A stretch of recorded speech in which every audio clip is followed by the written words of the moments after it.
Welcome to the Deep Dive. Today, we're tackling a really interesting challenge: how we learn, and more specifically, how a set of techniques called mnemonic instruction can be a powerful ally, Mm. especially if you ever felt like, traditional learning methods just weren't quite clicking for you. Mm.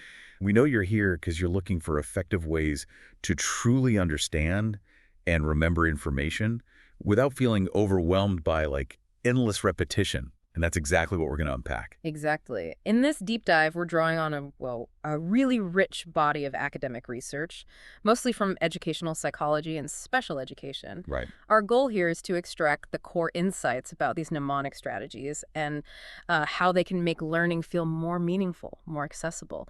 Think of it as finding ways to build stronger connections in your mind, between new stuff and what you already know. Okay, let's unpack this. So, at its heart, what are mnemonics all about? It sounds like it's more than just, I don't know, simple memorization tricks. You're right, it is. Mnemonics are essentially about reconstructing learning tasks, making them more meaningful, more concrete. Often this involves using visual or verbal elaborations to link that new information with your existing knowledge base. So, actively engaging with it. Yeah, exactly. It's about actively engaging with the material and finding ways to make it personally relevant, easier to picture or, recall later. And what makes this approach so promising then? Well, what's really encouraging is the growing evidence suggesting that these mnemonic strategies can be incredibly effective, particularly for students who have a history of learning challenges. Mm. The research in this specific area has shown some consistently positive results, which is, frankly, quite significant when you look at the broader landscape of educational interventions. Now, it seems like for a long time, the focus in understanding learning difficulties was more on why some people struggled. But that conversation has been shifting, right? Absolutely. While understanding the, let's say, underlying causes is important, of course, there's been a growing realization that we need to put more emphasis on developing practical instructional solutions. Techniques we can actually use to help people learn more effectively. It's like saying, okay, we know there's a challenge, but what concrete steps can we take to address it? Yeah. And that's where the research into mnemonic strategies really stands out, isn't it? Because it's focused on providing those concrete solutions. Precisely. Researchers like Kale and Leonard argued for prioritizing instructionally relevant information methods we can directly apply in learning environments, rather than just focusing on abstract cognitive tasks that, might highlight differences between learners, but don't offer clear paths forward for actual teaching. Right, they don't tell you what to do. Exactly. And the work on mnemonics has really delivered on that front. So let's dive into some of the early explorations then. The keyword method and the peg word method. They were among the first techniques to be really looked at. For someone who's maybe never heard of these, can you give us a quick overview? Certainly. The keyword method is kind of like creating a mental bridge between a new word or concept and something familiar. You take a new word, find a familiar word that sounds similar, that's your keyword. Okay. Then you create a vivid mental image that links that keyword with the meaning of the new word. Can you give us an example, just to make that really Oh, clear? absolutely. The research often uses the example of learning that ornith means bird. Okay, so you could use or as the keyword for ornith because, well, it sounds similar. Ornith. Ornith, yeah. Okay. Then you might picture a bird flying while carrying a giant oar. Bit silly, but memorable. Yeah. So when you encounter ornith, again, thinking of the or sound helps you recall that image of the bird. That mental image really makes it stick, doesn't it? It's like giving your brain a memorable little movie clip to hold on to. Yeah. Okay, what about the peg word method? How does that one work? Right. The peg word method is great for remembering lists, specifically lists in a particular order. First, you memorize a sequence of numbered words that rhyme things. 1 is a bun, 2 is a shoe, 3 is a tree, and so on. Ah, the classic pegs. Exactly. Those are your pegs. Then, to remember a list, you create a mental image linking each item on the list with its corresponding peg word. So if the first item on your list is, say, apple, you might picture a bright red apple stuffed inside a soft bun. I see. So those rhyming words act like mental hooks and you hang the new information onto them using these visual associations. Okay, now these methods, they were initially studied with typical learners, but then researchers started to wonder, okay, would they be effective for students who experience learning difficulties? Were there some initial questions or concerns about that? Oh, definitely. Researchers had some key questions right off the bat. Could students who already find learning challenging handle the extra step, the sort of cognitive load of creating these links and images. Yeah, that makes sense. And would the information learned this way be truly understood and meaningful, or just a superficial memory trick? Yeah. Also, could students learn to use these strategies independently? And perhaps most importantly, would this lead to lasting long-term memory of the information? Right. Crucial questions. These were all critical points to investigate. And what did those early studies focusing on vocabulary learning reveal? It sounds like there were some pretty encouraging results there. They were indeed very encouraging. Studies that used specially created vocabulary lists showed that the keyword method was surprisingly effective, with middle school students identified as having learning disabilities. Really? Yeah.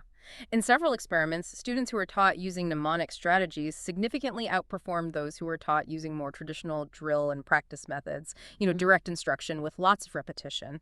That's a pretty significant difference than mnemonic instruction versus just rote memorization. And the mnemonics came out clearly ahead. Yeah. What's particularly interesting, I think, is that in some of these experiments, the students in the mnemonic group were even generating their own mental images. That's right. And they still did much better than the students who were just repeating the information. And what that highlights, really, is the power of active engagement in the learning process, creating those personalized connections. It wasn't just about passively receiving information. The act of creating the mnemonic itself seemed to enhance learning and recall significantly. And this success wasn't just a one-off finding either. Similar positive results were observed with students who had mild intellectual disabilities, and also with LD students learning vocabulary in different languages, English, Italian, even challenging Greek root words. Even Greek roots. Wow, that can be really abstract. And it wasn't just simple, concrete words where you can easily picture the meaning, was it? There was a study that even tackled abstract vocabulary and found success with the keyword method. Yes, that was a really important discovery. A study looked at words like vituperation, which means, abusive speech, not easy to picture. Right. They used the keyword viper because it sounds a bit like vituperation. And students created an image of a viper, like hissing and saying mean things. Okay, I can picture that. And this was significant because it challenged the earlier idea that the keyword method was mainly effective for concrete words where you could directly visualize the meaning. These abstract words, they weren't just new labels for familiar concepts, they were genuinely new ideas being learned. So the fact that mnemonics worked here really showed its versatility. So this initial success with vocabulary really opened the door, didn't it? To exploring how these techniques could be applied to more complex learning tasks, moving beyond just memorizing single words. Exactly. Researchers started to investigate how peg words could be used for information that needed to be remembered in a specific order, like, say, numbered lists. They also began to explore how to use mnemonics to learn multiple pieces of information that were related to a single concept. Okay, tell us more about that mineral hardness study. That involved combining keywords and peg words, right? Yes, that's the one. Adolescent students with learning disabilities were taught the hardness levels of different minerals using the Mohs scale. For the mineral pyrite, for instance, they used the keyword pi and linked it to the peg word for the number 6, which is sticks. 6 sticks. Pi sticks. Okay. So students might imagine a pie resting on a bunch of sticks. This added another layer of association, sure, but even with this more complex approach, the students who used mnemonics showed significantly better performance than those who used rehearsal or just studied the material on their own. Interesting. And what's really important here is that this wasn't just a short-term memory boost. The mnemonic group maintained their advantage in recall over time. It stuck. And they didn't stop there, did they? They also looked at teaching even more about these minerals using integrated mnemonic pictures. That's right. Studies explored teaching not just the hardness, but also the color and uses of minerals, all within a single mnemonic illustration. So for pyrite, that might be a yellow-colored pie, representing its color, resting on some sticks for hardness level 6, with some little explosions drawn around it, representing its use in making gunpowder. Wow, that's packing a lot in. It is. And what's fascinating is that the learners had to understand that some parts of the image were literal, like the explosions, while others were based on sound, like pi for pyrite, or number, like sticks for 6.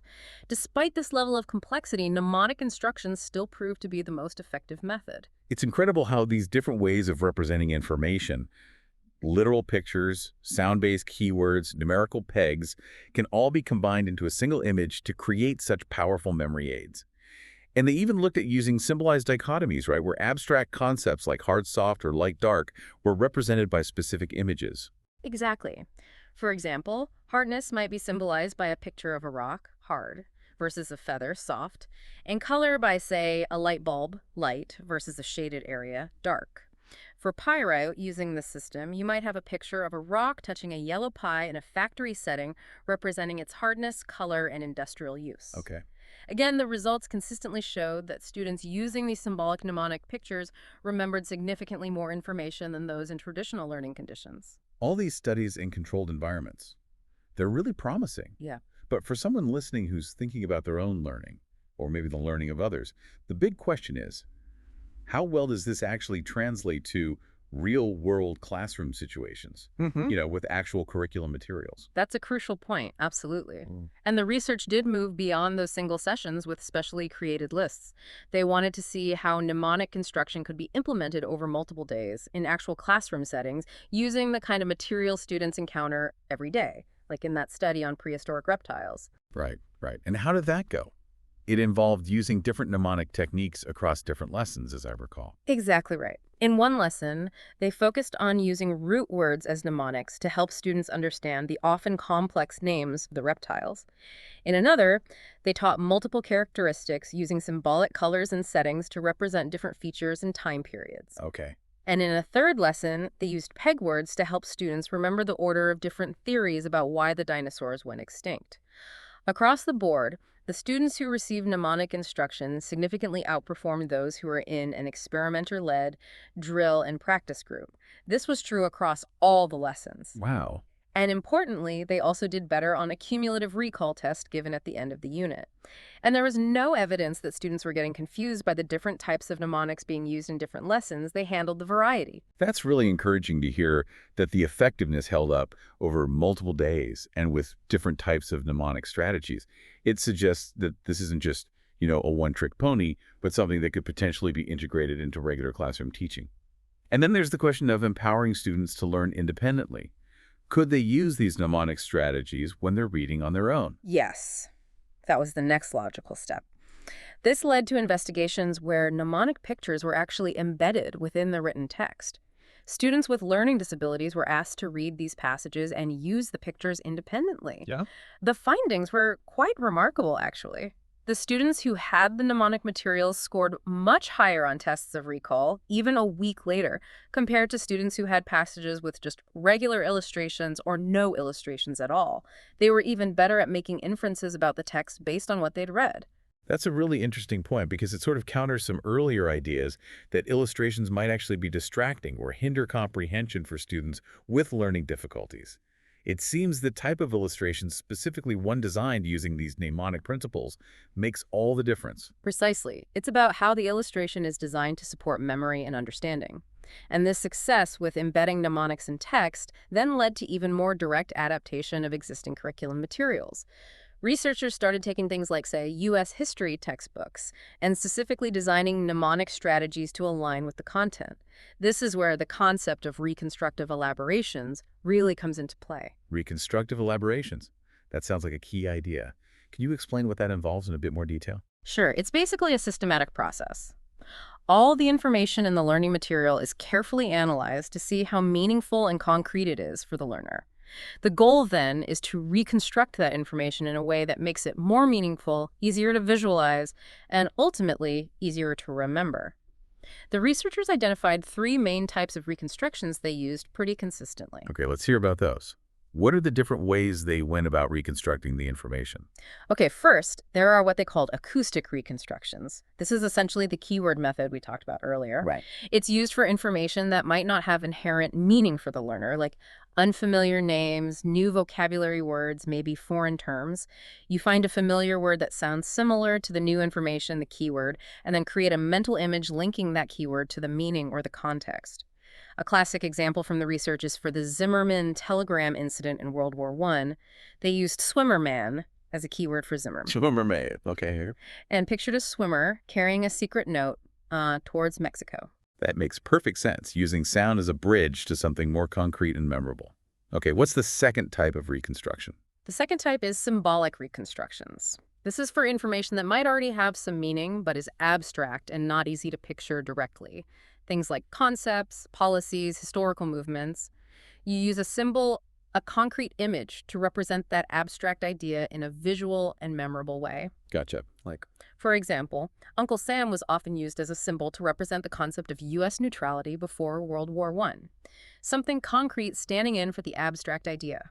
so taking an abstract idea and giving it a tangible representation to make it more likely to stick in your mind. Okay. And what about the third type? The third is mimetic reconstructions.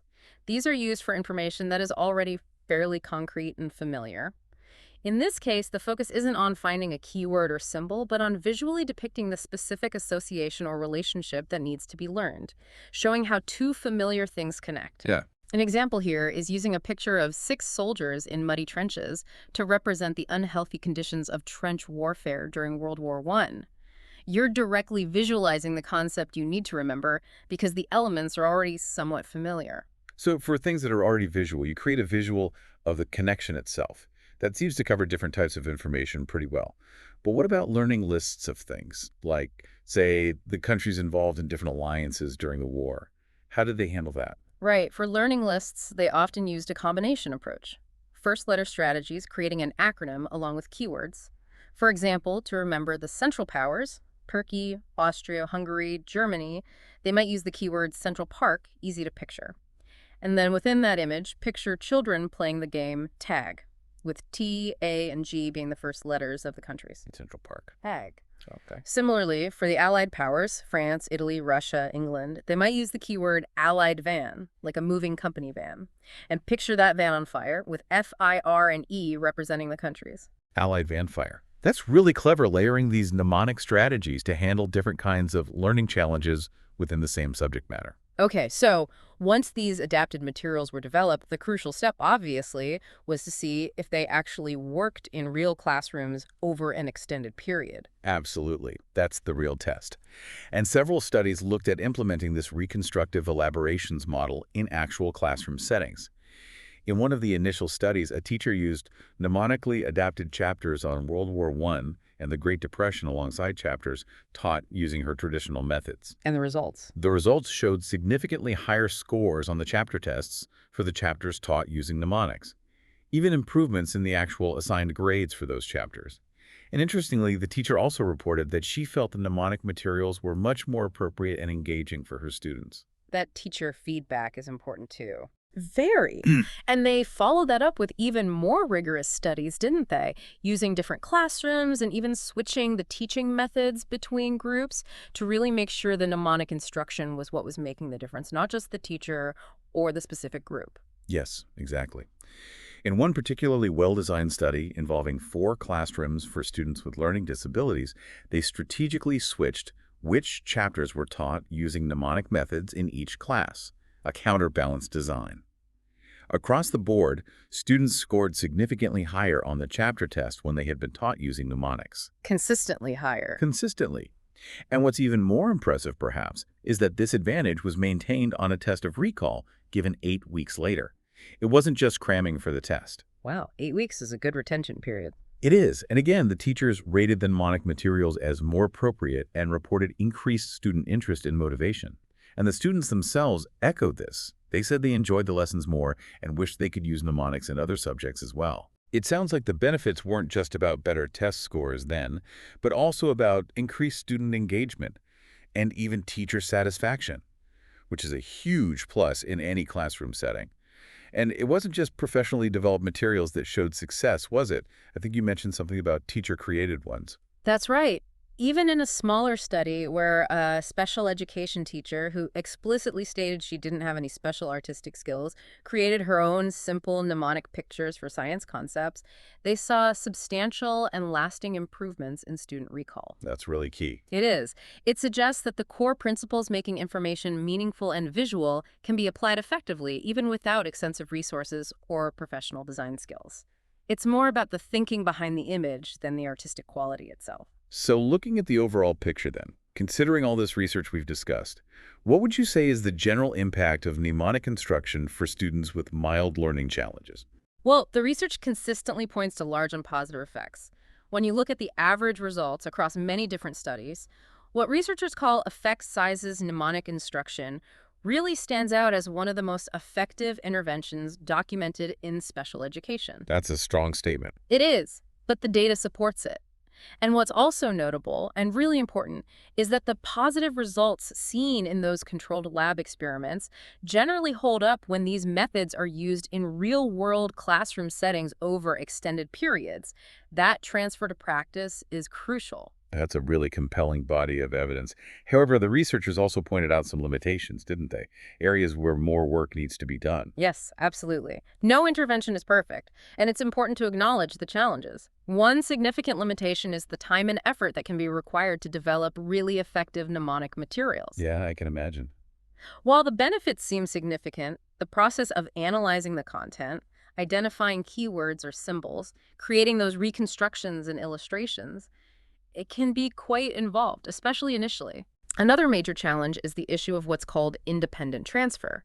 That means getting students to spontaneously start using these mnemonic strategies on their own in new learning situations without being explicitly told or prompted to do so. The transfer problem. That makes sense.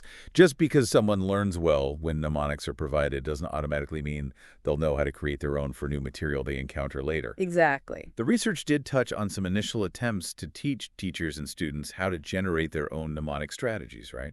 What did they find there? Well, the initial attempts showed some promise. Students were able to create their own images when given specific guidance and structure. However, it also became clear pretty quickly that more effective training methods are needed. Well, in one study, even undergraduate students, so capable adult learners who were tasked with creating mnemonic adaptations of a science text, struggled significantly. They had trouble identifying the most important information to target, figuring out how to make abstract concepts meaningful, and developing good, memorable elaborations or images. Hmm. This suggests that creating effective mnemonics isn't always intuitive. It really requires specific instruction and practice. It's a skill in itself. And this issue of transfer, it's a tricky one in education generally, isn't it? It seems that sometimes simpler learning strategies, like maybe just repeating information or basic highlighting, might transfer more easily, even if they're not ultimately as effective for the initial learning. Whereas these more powerful, maybe more complex mnemonic strategies haven't always shown that same level of spontaneous transfer. That's a really insightful point. There does seem to be a bit of a trade-off sometimes. Less powerful, maybe less effortful strategies can sometimes be more readily applied or seem easier to apply in new situations.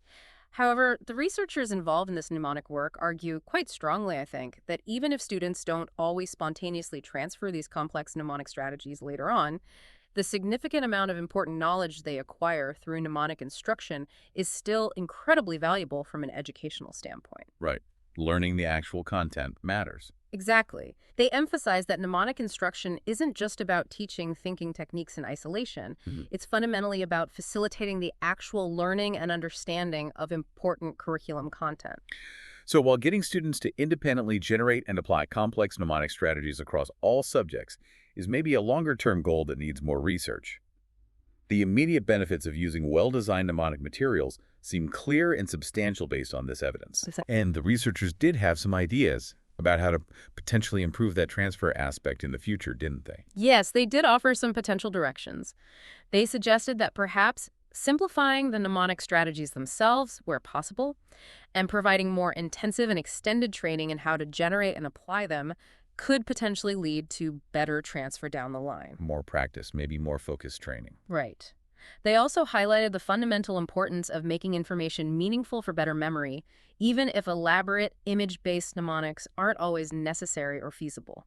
Simply prompting learners to actively find personal meaning and connections in new information could be a simpler, perhaps more transferable strategy that still builds on the core principles of mnemonic instruction. Just that act of trying to connect it to something you already know. Exactly. That active processing for meaning seems key. So to sort of bring this deep dive to a close, it's clear that mnemonic instruction offers a really significant and promising approach to enhancing learning, especially for individuals who have perhaps struggled with more traditional educational methods. Absolutely. This whole body of research represents a really important and positive shift in focus, I think, moving from primarily trying to understand why some students face learning difficulties to actively developing and implementing instructional strategies that demonstrably have the potential to make a real and lasting difference in their ability to learn and remember information. And for you, our listener, especially if you value efficient and effective ways to learn,